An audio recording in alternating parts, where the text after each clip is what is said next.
அனைவருக்கும் வணக்கம். தாடியோட பக்கத்தில் மீண்டும் உங்களை எல்லாம் சந்திப்பதில் எனக்கு மிக்க மகிழ்ச்சி. இன்றைய ஒரு பதிவில் நான் பேசக்கூடிய ஒரு டாபிக் என்னன்னு பார்த்தீங்கன்னா, எமர்ஜென்சி ஃபண்டை பத்தி பேச போறேன். என்ன இது எமர்ஜென்சி ஃபண்ட்? அதை பத்தி நான் டீடைல்ஸா நம்ம ஒரு எக்ஸாம்பிளோட இந்த ஒரு வீடியோல நம்ம பார்ப்போம். அதே போலவே இந்த வீடியோ உங்களுக்கு பிடிச்சா லைக் பண்ணுங்க. அதே போலவே இந்த சேனலை சப்ஸ்கிரைப் பண்ணுங்க. இன்னும் நிறைய புது புது விஷயங்களை பத்தி நான் பேச போறேன். மறக்காம நம்ம சேனல் சப்ஸ்கிரிப்ஷன் நீங்க வாங்கிட்டீங்க, அதாவது பக்கத்தில் இருக்கக்கூடிய இந்த பெல் ஐகானை நீங்க அழுத்திட்டீங்க அப்படின்னா அப்பப்போ நோட்டிபிகேஷன் வழியாக புது புது தகவல்கள் நீங்க பெறலாம். இப்போ நான் விஷயத்துக்கு வரேன். எமர்ஜென்சி ஃபண்டுனா என்ன? பொதுவா பாத்தீங்கன்னா நம்ம வாழ்க்கையில நிறைய பொருட்களை வாங்கிட்டு இஎம்ஐ கட்டிட்டு நிறைய பேர் கஷ்டத்துல இருப்பாங்க. ஸோ அந்த மாதிரியான ஆட்களுக்கு இந்த எமர்ஜென்சி ஃபண்டை பத்தின ஒரு தகவலை நான் சொல்ல ஆசைப்பட்டேன். அதே போலவே புதுசா வேலைக்கு போயிட்டு இருக்கிறவங்க, புதுசா ஜாப் ஜாயின் பண்ணியிருக்கிறவங்க, காலேஜை முடிச்சுட்டு தொழிலா போய் சேர்ந்திருக்கிறவங்க கேம்பஸ் இன்டர்வியூல, இந்த மாதிரி நபர்களுக்கு இது ரொம்ப பயனுள்ளதான ஒரு விஷயமா இருக்கும் அப்படின்றது நான் ஆசைப்படுறேன். எமர்ஜென்சி ஃபண்ட் எதுக்காக நம்ம மெயின்டைன் பண்ணணும், நம்ம வாழ்க்கையில எமர்ஜென்சி எப்போ நடக்கும்ன்றத பத்தி நான் இந்த வீடியோல ஒரு எக்ஸாம்பிள்ஸோட நான் சொல்றதுக்கு ஆசைப்படுறேன். பொதுவாக பாத்தீங்கன்னா நம்மளுக்கு என்ன தேவை இருக்கு, நீட்ஸ் அண்ட் வாண்ட்ஸ்ன்றது நம்ம புரிஞ்சு வச்சுக்கணும். ஒரு பொருளை வாங்குறோம் அப்படின்னா அந்த பொருளை அவசியமா அந்த பொருள் நம்மளுக்கு தேவையா, நம்ம வாழ்க்கைக்கு அந்த பொருளால ஏதாவது மாற்றங்கள் இருக்கா அப்படின்றத பத்தி நம்ம யோசிச்சு பார்க்கணும். ஒருவேளை மாற்றங்கள் எதுவுமே ஆகாது நம்ம அந்த ஒரு பொருள் வாங்குறதுனால அப்படின்னா அந்த பொருள் வாங்காம இருக்கிறது தான் நல்லது. இதனால என்ன ஆகுது அப்படின்னு பாத்தீங்கன்னா, நிறைய பேர் அனாவசியமான செலவு பண்ணிட்டு அந்த பொருளை வாங்கிட்டு, அதை கடன் மூலமா அந்த பொருளை வாங்கிட்டு இஎம்ஐ கட்டிட்டு இஎம்ஐல கடன் சுமையில அவங்க மூழ்கி கிடக்கிறத நம்ம பாக்குறோம் நம்ம அன்றாட வாழ்க்கையில. இது நம்ம குடும்பத்துல இருக்கலாம், நண்பர்களோட கூட இந்த மாதிரியான விஷயங்கள் நடந்திருக்கலாம். அதனால இதை தவிர்க்கிறதுக்கு நீங்க என்ன பண்ணணும்னா, நீங்க ரேஷனலான ஒரு மைண்ட் செட்டை வச்சுக்கணும். சைக்காலஜியை இதுல பயன்படுத்திக்கணும். நீட்ஸ் அண்ட் வாண்ட்ஸ் அப்படின்றது என்னது அப்படின்றத பத்தி நீங்க ஆழமா சிந்திச்சு பார்த்து அனாவசியமான செலவுகளை நீங்க எக்ஸ்பென்சஸ் நீங்க ஷார்ட் டவுன் பண்ணணும், அதாவது ரெடியூஸ் பண்ணணும் அப்படின்ற ஒரு விஷயம். அதுக்கப்புறம் பாத்தீங்கன்னா நம்ம எக்ஸ்பென்சஸ் நீங்க எவ்வளவு கம்மி பண்றீங்களோ அவ்வளவுக்கு அவ்வளவு நீங்க பணத்தை சேமிக்கிறதுக்கான வாய்ப்பு இருக்கு. சேவிங்ஸ் அதிகமாகுது. சேவிங்ஸ் அதிகமாச்சுன்னா இந்த சேமிக்கிற ஒரு பணத்துல ஒரு பங்கை நீங்க முதலீடு பண்ணலாம். அதாவது ஒரு போர்ஷன் ஆஃப் த மணி நீங்க முதலீடு பண்ணலாம். இந்த சேமிக்கிற ஒரு விஷயத்துல பாத்தீங்கன்னா உங்களுடைய நாளைய வாழ்க்கைக்காக ஒரு எமர்ஜென்சி ஃபண்டை டெவலப் பண்ணி வச்சுக்கிறது ரொம்ப முக்கியமான ஒரு விஷயம். எமர்ஜென்சி ஃபண்ட் அப்படின்னு பார்த்தா பொதுவாகவே பாத்தீங்கன்னா நம்மளுக்கு 3 மாசத்துக்கு ஏத்த எமர்ஜென்சி ஃபண்டை ரெடி பண்ணிக்கலாம். 6 மாசத்துல இருந்து கூட 1 வருஷம் 2 வருஷத்துக்கான எமர்ஜென்சி ஃபண்ட் வச்சவங்களுக்கு கூட இருப்பாங்க. தொழில அதாவது புதுசா ஒருத்தர் தொழில் ஆரம்பிச்சிருக்காங்கன்னா அவங்களுக்கு கூட இந்த எமர்ஜென்சி ஃபண்டை பில்ட் பண்றது ரொம்ப முக்கியம். ஏன்னா எப்போ வேணுமாலும் தொழில எந்த விதமான மாற்றங்கள் வர்றதுனால தொழிலுக்கு அது லாஸ் ஆயிடுச்சு அப்படின்னா அந்த தொழிலை மறுபடியும் சுமூகமா ஒரு ஷார்ட் பீரியடுக்கு நீங்க நடத்திட்டே போகணும் அப்படின்னு ஆசைப்படுறீங்கன்னா அந்த எமர்ஜென்சி ஃபண்டை பயன்படுத்திக்கிட்டு ஷார்ட் டேர்ம்ல அந்த சேலஞ்சஸை ஃபேஸ் பண்ணிட்டு அதுக்கப்புறம் நீங்க மீண்டு வர்றதுக்கான வாய்ப்புகள் கூட இந்த எமர்ஜென்சி ஃபண்ட் உருவாக்கி கொடுக்கும். ஸோ தொழில தொடங்குறவங்க, தனியா பாத்தீங்கன்னா பர்சனல் ஃபைனான்ஸ்ல இன்ட்ரெஸ்ட் காட்டுறவங்க, தனிநபர்கள், தனி குடும்பங்கள் இல்லாம ஜாயிண்ட் ஃபேமிலி யார் வேணுமாலும் இந்த எமர்ஜென்சி ஃபண்டை நீங்க ரெடி பண்ணலாம், பில்ட் பண்ணலாம் அப்படின்ற ஒரு விஷயம். இப்போ எமர்ஜென்சி ஃபண்டை நான் பில்ட் பண்ணணும் அப்படின்னா உங்களுடைய செலவு எவ்வளவுன்னு பாத்துக்கணும். உங்க செலவு ஒரு மாசத்துக்கு 30,000 நீங்க செலவு பண்றீங்க அப்படின்னா அந்த 30,000 எதுல நீங்க ஸ்பிளிட் பண்றீங்க அப்படிங்கறத நீங்க உங்களுடைய அந்த கணக்கு நீங்க போட்டு பார்க்கணும். அதாவது இந்த எக்ஸ்பென்சஸ் அப்படின்றப்போ உங்க வீட்டோட வாடகை, அதே போல வெஹிக்கிளுக்கு பெட்ரோல், அதே போல என்டர்டெயின்மெண்ட்னு சொல்லக்கூடிய மொபைல் இன்டர்நெட் ரீசார்ஜ் ஆகட்டும், மொபைல் ரீசார்ஜ் ஆகட்டும், அதே போல ஸ்கூல் ஃபீஸ், காலேஜ் ஃபீஸ், அதே போல பாத்தீங்கன்னா நீங்க கிராசரிஸ் என்ன மளிகை சாமான்கள் வாங்குறீங்க மாசத்துக்கு, அதெல்லாம் ஒரு கணக்கெடுப்பு நீங்க ஒரு பட்ஜெட்டிங் மூலமாக நீங்க பண்ணீங்கன்னா உங்களுக்கு மாசத்துக்கு எவ்வளவு செலவு ஆகுதுன்ற ஒரு கவுண்ட் கிடைக்கும், ஒரு அமௌண்ட் உங்களுக்கு தெரியும். அந்த கவுண்ட் உங்களுக்கு தெரிஞ்சிருச்சுன்னா உங்களுடைய சம்பளத்துல இருந்து அந்த எக்ஸ்பென்சஸை நீங்க கழிச்சிங்கன்னா வரக்கூடிய ஒரு ரிமைனிங் அமௌண்ட் பேலன்ஸ் என்ன இருக்கோ அதுதான் பாத்தீங்கன்னா உங்களுடைய சேமிப்பு பணம், அதாவது சேவிங்ஸ் அப்படின்னு சொல்லலாம். அதனால எவ்வளவுக்கு எவ்வளவு உங்களோட எக்ஸ்பென்சஸை நீங்க குறைக்கிறீங்களோ அவ்வளவுக்கு அவ்வளவு பாத்தீங்கன்னா உங்களுக்கு சேவிங்ஸ் அதிகமாயிட்டே போகும்.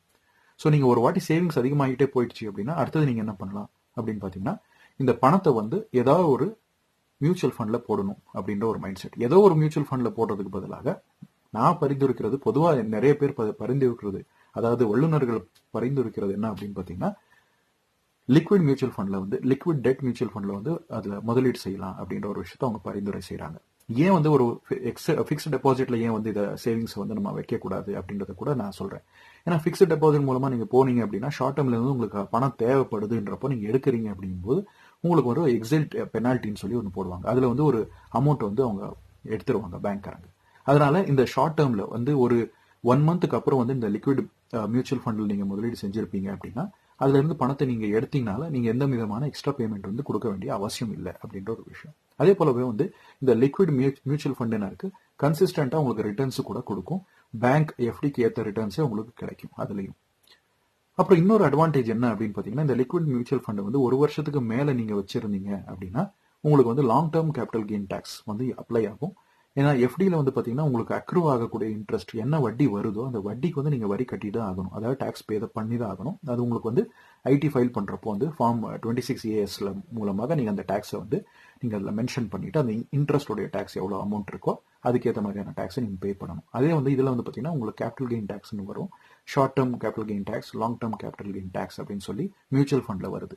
அதனால என்ன பண்ணலாம் அப்படின்னா லாங் டேர்முக்கு நீங்கள் எமர்ஜென்சி ஃபண்டை பில்ட் பண்ணுறதுனால உங்களுக்கு வந்து அவ்வளோ அதிகமான ஒரு டேக்ஸ் வந்து கட்ட வேண்டிய அவசியம் இருக்காது. ஒருவேளை நீங்கள் அந்த மியூச்சுவல் ஃபண்ட்லேருந்து பணத்தை எடுக்கணும் அப்படின்னு ஆசைப்படுறீங்கன்னா. இப்போ மூணாவது விஷயம் என்ன அப்படின்னு பார்த்தோம்னா, மியூச்சுவல் ஃபண்டில் நீங்கள் முதலீட்டு பண்ணுறீங்க அப்படின்னா இப்போ 6 மந்த்ஸுக்கோ இல்லை 1 இயருக்கோ ஏற்ற மாதிரியான ஒரு எமர்ஜென்சி கார்பஸை நீங்கள் பில்ட் பண்ணிட்டீங்க, அந்த பணத்தை நீங்கள் பில்ட் பண்ணிட்டீங்கன்னா அந்த அமௌண்ட்டில் வந்து பார்த்தீங்கன்னா ஒரு 60% மட்டும் தான் இந்த மியூச்சுவல் ஃபண்டில் போட்டுக்கலாம்.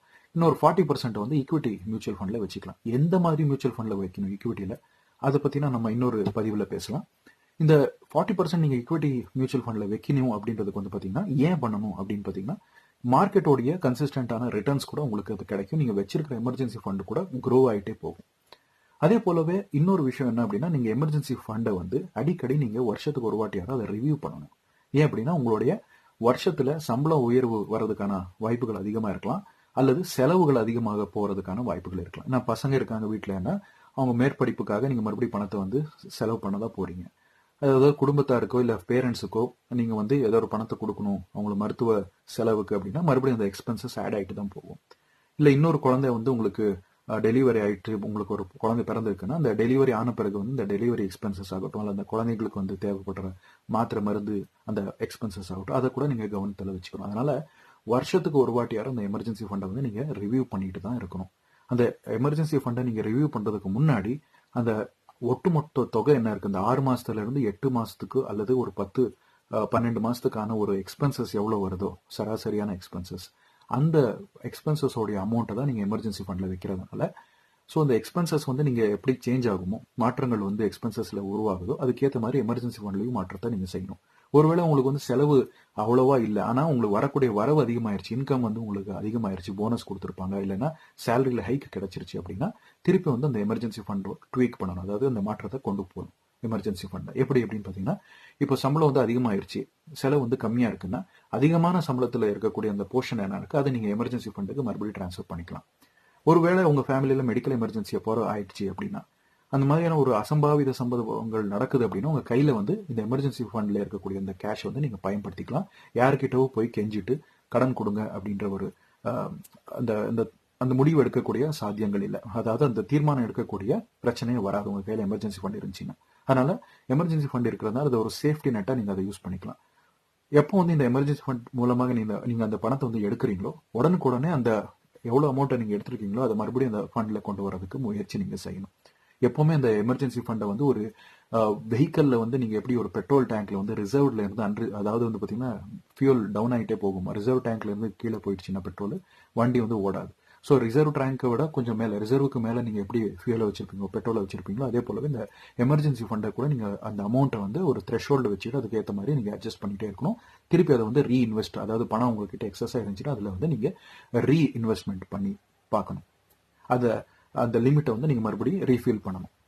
எதுக்கு இதை சொல்றோம்னா, எமர்ஜென்சி ஃபண்ட் வந்து வெறும் மெடிக்கல் எமர்ஜென்சிக்கு மட்டும் கிடையாது. ஒருவேளை ஜாப் லாஸ் ஆயிடுச்சு அப்படின்னா கூட இந்த எமர்ஜென்சி ஃபண்ட் உங்களுக்கு 6ல இருந்து ஒரு 8 மாசம் அல்லது ஒரு வருஷத்துக்கான எமர்ஜென்சி ஃபண்ட் வச்சிருக்கீங்கன்னா அந்த ஒரு வருஷத்துக்குள்ள திருப்பி நீங்க புது ஒரு வேலைக்கு வந்து நீங்க ட்ரை பண்றப்போ அந்த எக்ஸ்பென்சஸ், அந்த அன்றாட வாழ்க்கையினுடைய செலவுகளை வந்து நீங்க எமர்ஜென்சி ஃபண்ட் மூலமாக நீங்க பண்ணிட்டு உங்களுக்கு புது வேலை கிடைச்சிருச்சுன்றப்போ அந்த புது வேலையில வரக்கூடிய சம்பளத்துல வரக்கூடிய ஒரு பங்கை வந்து திருப்பி இந்த எமர்ஜென்சி ஃபண்டுக்கு நீங்க ரீயூட்டிலைஸ் பண்ணிக்கலாம்.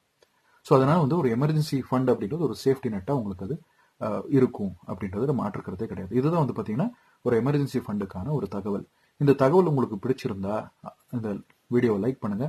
இந்த தகவலை வந்து நீங்கள் மற்ற உங்கள் உறவினர்களுக்கும் உங்கள் ஃப்ரெண்ட்ஸுங்களுக்கும் இந்த விஷயங்களை வந்து நீங்கள் ஷேர் பண்ணுங்கன்னு சொல்லிட்டு மீண்டும் இன்னொரு பதிவில் வந்து இன்னொரு சுவாரஸ்யகரமான தகவலோட உங்களுடன் சந்திக்கும் வரை உங்களிடம் விடைபெறுவது உங்கள் சந்தேஷ். டாடி டூட் சார்பாக நன்றியை தெரிவிச்சுக்கிறேன். மறக்காம நம்ம யூடியூப் சேனலை சப்ஸ்கிரைப் பண்ணுங்க.